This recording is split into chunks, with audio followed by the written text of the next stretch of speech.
Daqui a poucos dias vamos começar a pré-venda de Dente de Leite, um quadrinho do selo original Pipoca e Nanquim, desta vez de dois autores revelação da editora. Olha só que legal! E hoje temos o prazer de recebê-los aqui, Patrick Martins e Igor Frederico, para conversar um pouquinho mais sobre a carreira deles, sobre o Prêmio Geek. Afinal de contas, o Dente de Leite ele está saindo pela editora Pipoca e Nanquim por conta dessa ação, que é uma iniciativa Pipoca e Nanquim, Amazon e Omelete. Vamos conversar bastante sobre isso e também um pouquinho mais sobre a edição especificamente, porque vai ficar um baita de um gibi.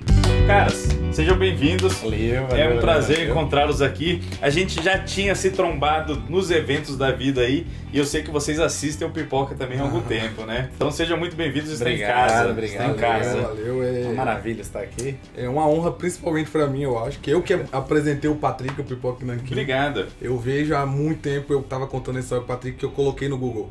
Vídeos sobre quadrinhos. Não tinha YouTube. Não tinha. O YouTube não tava bombando, né? Tipo, vídeos sobre quadrinhos. E aí caiu no vlog, não sei o que era. Videolog. Muito tempo, hein? E aí eu maratonei os que tinha, via por toda semana e tal. E aí foi pro YouTube, eu não queria ver. YouTube é uma paia. Parei de ver um tempo, aí voltei.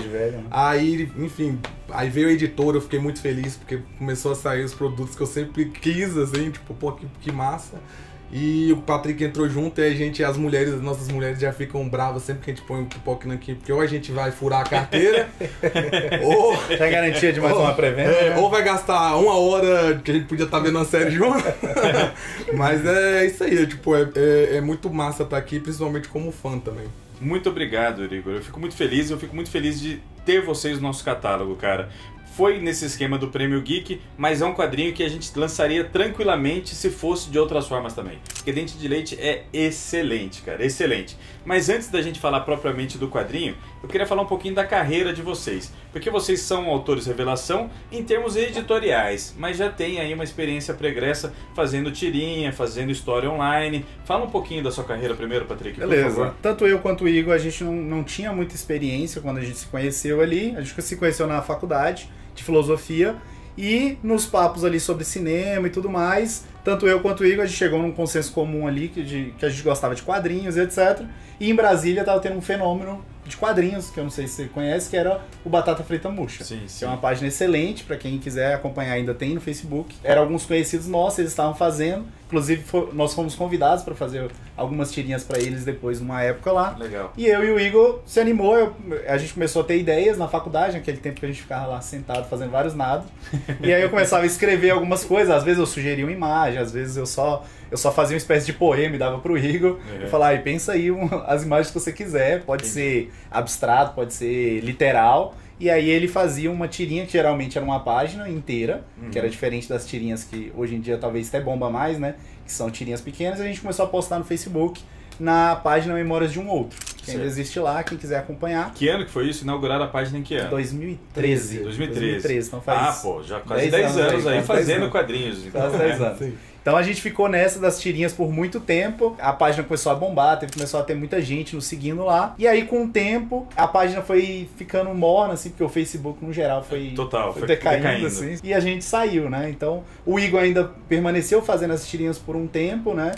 Tem várias das últimas, inclusive é só do Igor, e aí o Igor roteirizando, o Igor escrevendo montando todo o resto. E eu fiquei sem fazer por um bom tempo, mas a gente sempre tinha um interesse em fazer uma obra grande, né? Entendi. Uma obra de vulto, etc. Pouco depois das tirinhas, você também publicou algumas coisas em fanzine, coisas mais experimentais, sim, assim, a gente né? publicou no Pesadelos Metafísicos, foi uma coletânea que aconteceu lá em Brasília, que chamou vários dos artistas de lá, e a gente chegou a publicar lá isso fisicamente. Mas nosso trabalho era especialmente digital. Tá. Então o Igor, por muito tempo, também trabalhou com ilustração na internet, fazendo trampo em cima de séries, em cima de filmes, etc. Mas homenagens pra gente, ele fez uma pra mim, que eu adorei, tá usei como o meu avatar por muito tempo, Retard Domain. Obrigado.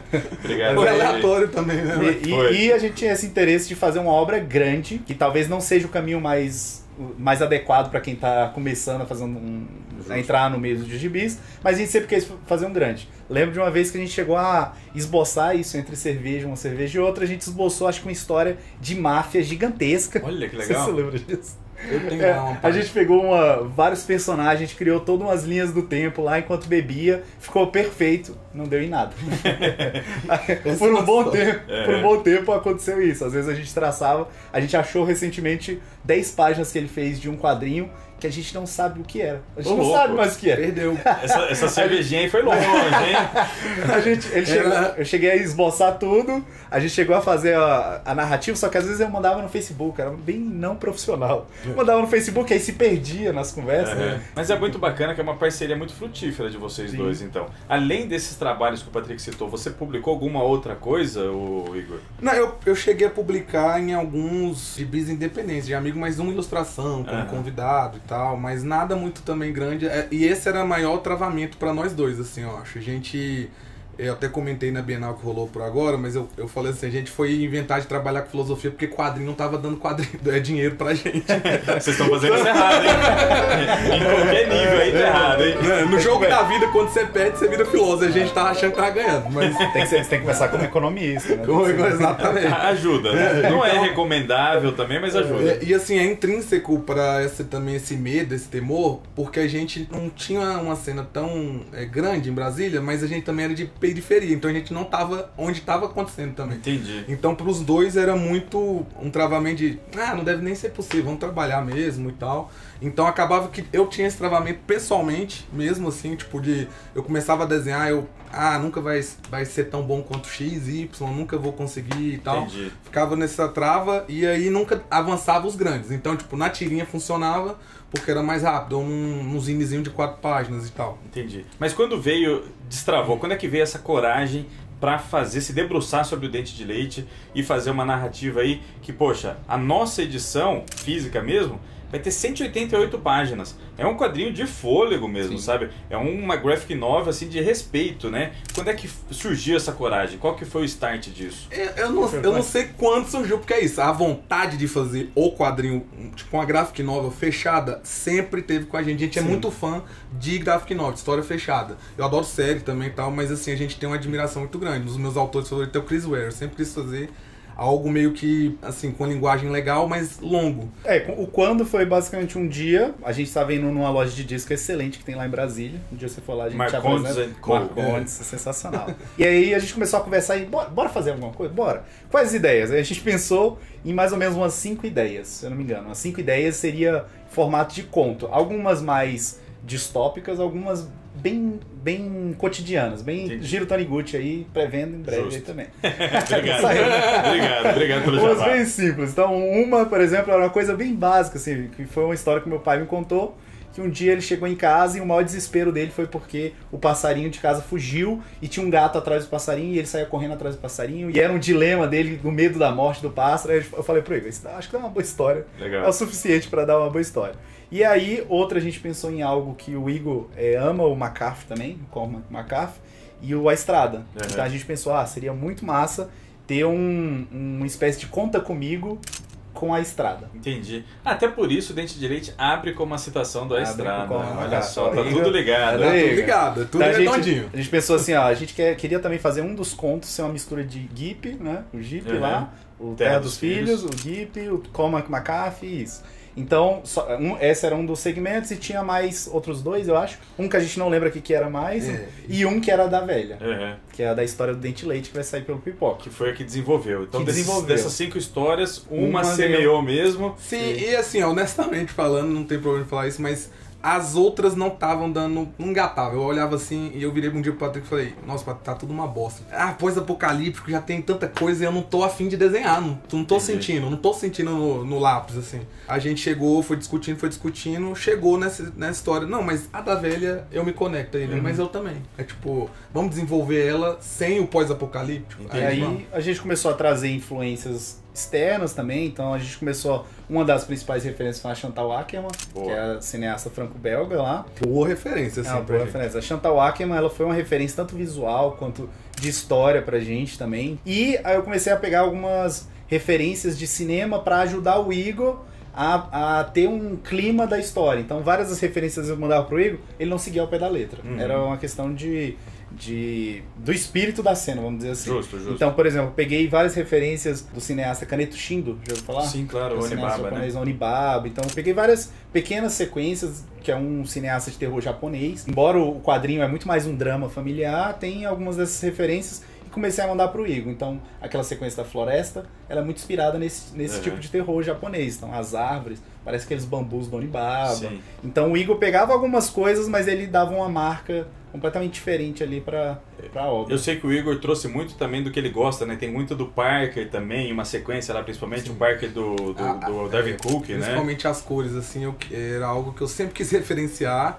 E aí tem essa sequência específica que tinha uma abertura pra destoar um pouco da maioria e eu também acrescentei. A parada é essa, eu acho que a nossa química é muito boa justamente por causa dos 10 anos trabalhando juntos. No Dente de Leite mesmo, o processo foi muito caótico. Depois que a ideia surgiu, que a gente acertou que era essa a história, foi muito caótico, eu não indico pra ninguém, tipo, foi muito louco. Então o Patrick, ele mandava o texto e ele fazia até uns thumbzinhos com pauzinho e tal.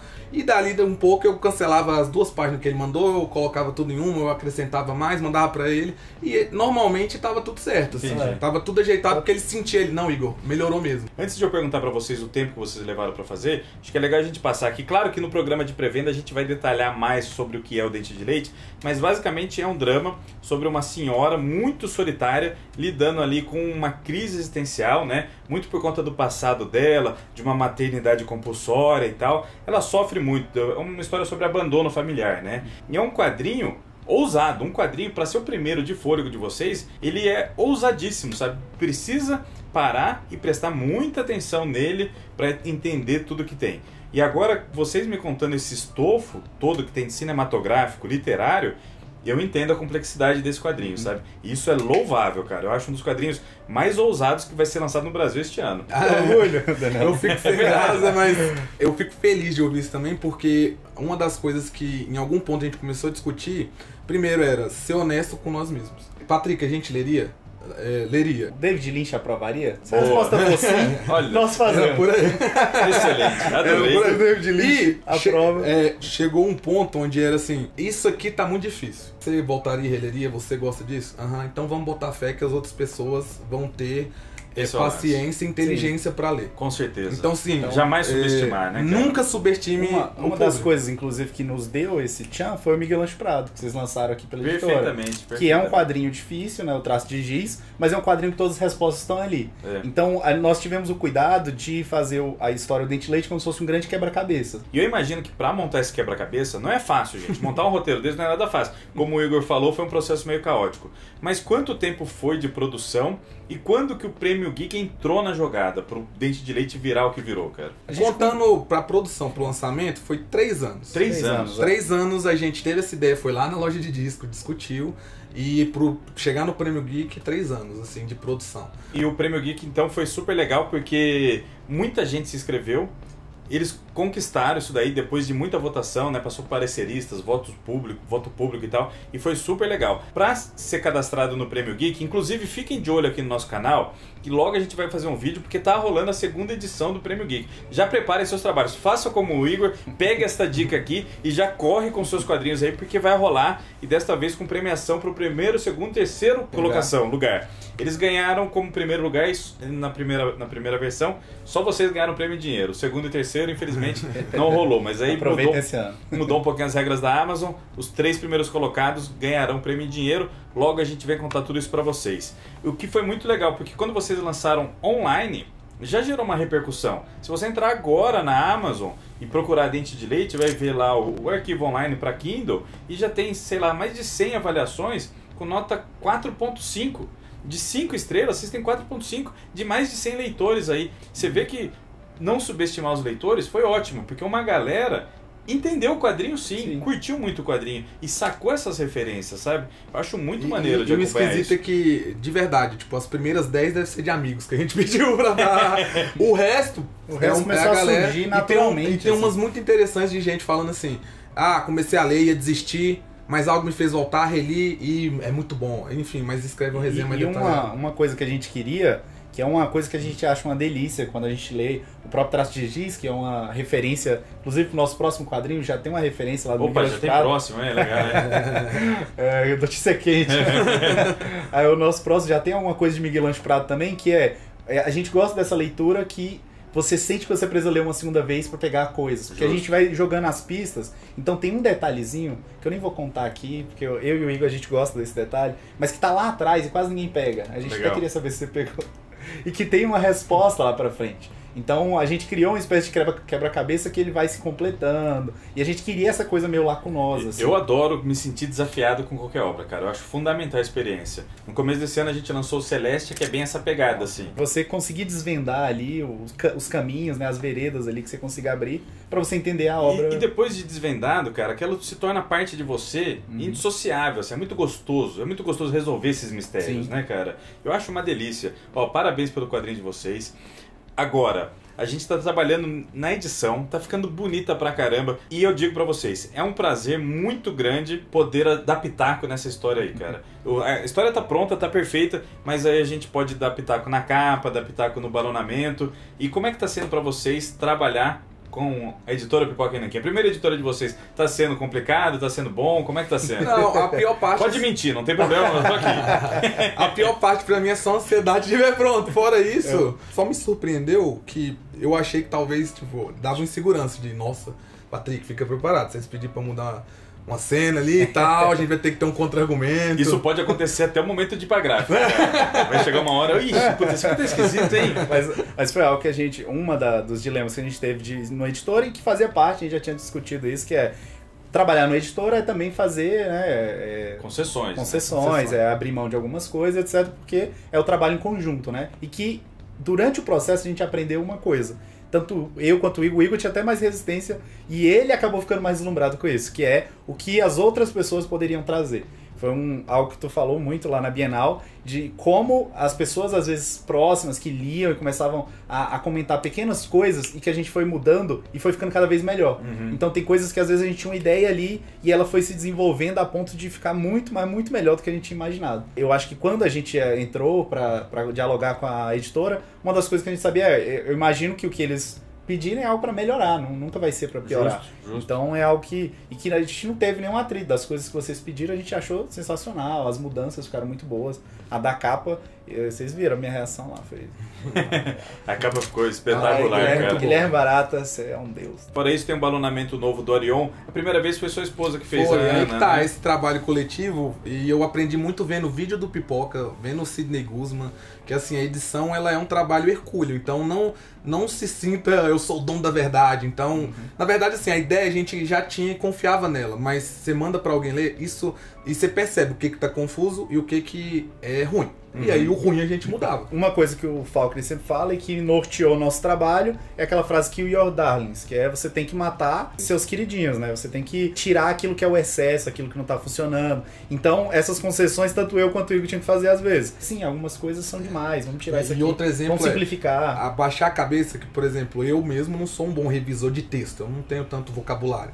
Eu gosto muito de ler, mas eu não sei achar os erros e tal. Então, a sorte que dá, minha esposa sabia lá. O meu sogro é autor de livros, então ele ajudou a revisar o texto do Patrick. Então ele passava o texto do Patrick e ao mesmo tempo isso eu me orgulho, a gente tinha muita confiança de tipo, o texto ele é meio fragmentado, o fluxo de consciência é meio esquisito, de voltar umas correções, tanto do meu sogro quanto da esposa do Patrick também, a Estela.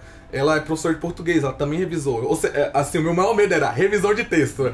Que já que é o meu fraco, eu entrego pro mundo, todo mundo revisar. Na hora que acabar esse vídeo aqui, iremos para o meu computador e vocês vão ver o arquivo como tá lá. Tem bastante sugestão também nesse sentido pra vocês. Hein? Aí que tá, aí que é uma coisa, chegou muitas sugestões. Inclusive sugestões de mudanças ali de texto mesmo, de balão completo. Mas vamos ver se vocês vão aceitar.